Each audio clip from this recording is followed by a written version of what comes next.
喺香港有一個地方可以令人完全慢落嚟，專心做好一件事。住咗喺大嶼山一段日子，最開心呢係認識咗好多我好欣賞嘅工匠朋友，有做陶瓷，有耕種，亦都有藍染。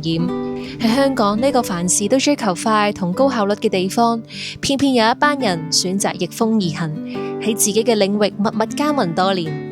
今日呢，我去探一位從事藍染工藝超過10年嘅朋友，參觀呢佢喺大浪灣村嘅工房，順便呢染埋我手上呢一條工作圍裙。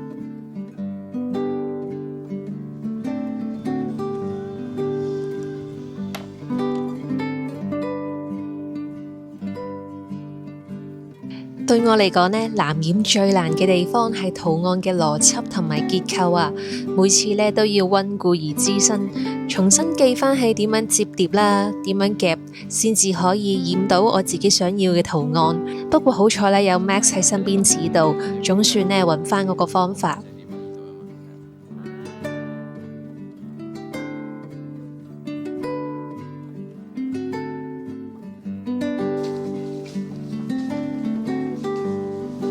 搞清楚邏輯之後，落手做就係另外一個嘅挑戰。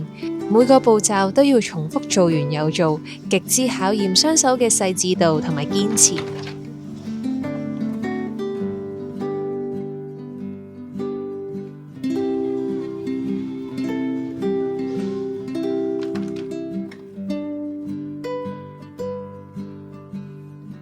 不過呢，對於完美主義者嚟講，呢個過程呢反而係享受。尤其呢，見到一排排夾到呢非常之整齊嘅木夾，係非常之治癒㗎。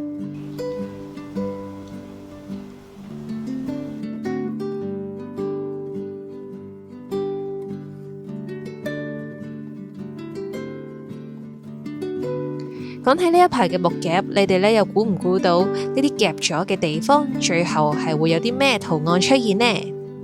答案其實係要用時間去浸出嚟㗎。夾好咗之後，就拎條圍裙去浸染缸上色啦。聽阿 Max 講呢，呢一個放置染缸嘅地方，其實係由豬欄改造而成，而家呢成為佢哋嘅染布基地。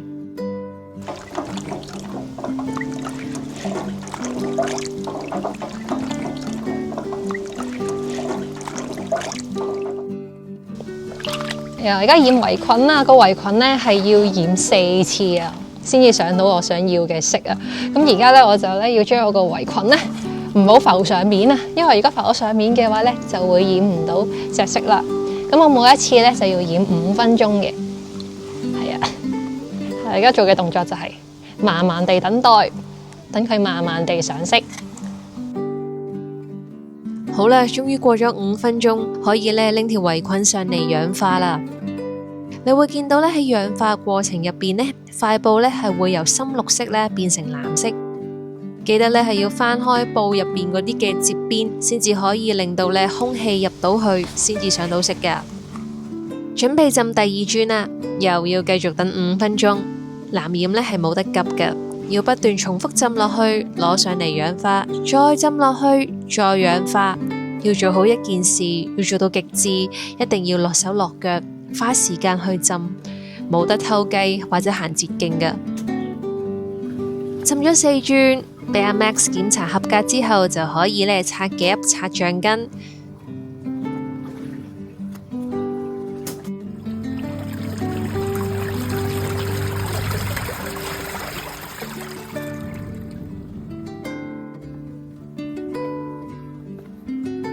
Max 為我哋準備咗朋友限定嘅午餐，仲可以呢試到佢親手燒嘅燒肉啊！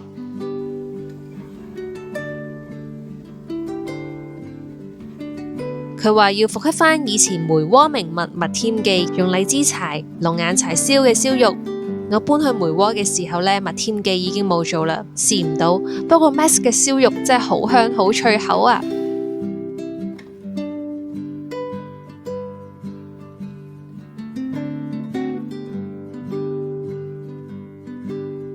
食飽飽之後，就跟住牛牛呢去大浪灣沙灘行下。基本上呢個沙灘呢係完全冇人㗎，咁就可以同牛牛一齊享用晒成個沙灘啦。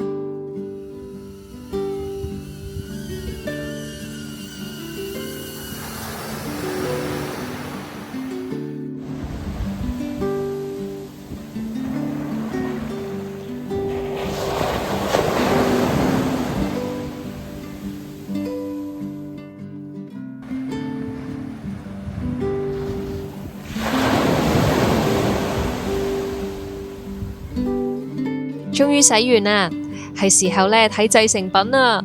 哇，非常之滿意啊！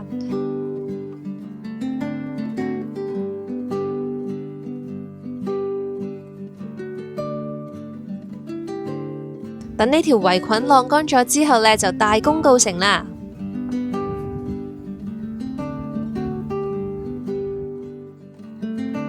轉眼間呢，已經着咗呢條圍裙半年啦。你見呢個顏色呢都仲 keep 得非常之好。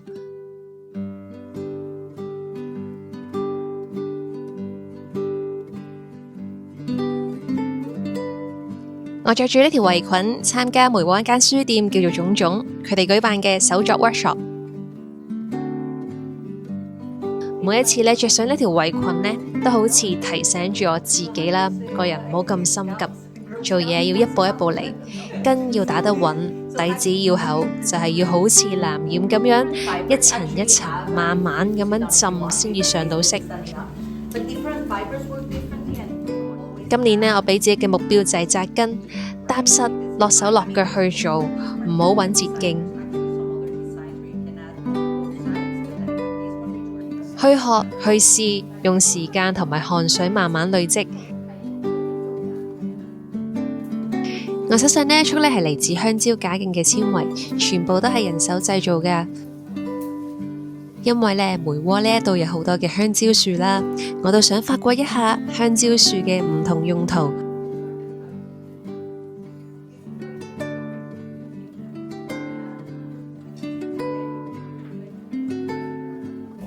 而今次呢，就跟住 artist 呢用香蕉纖維呢整迷你掃把。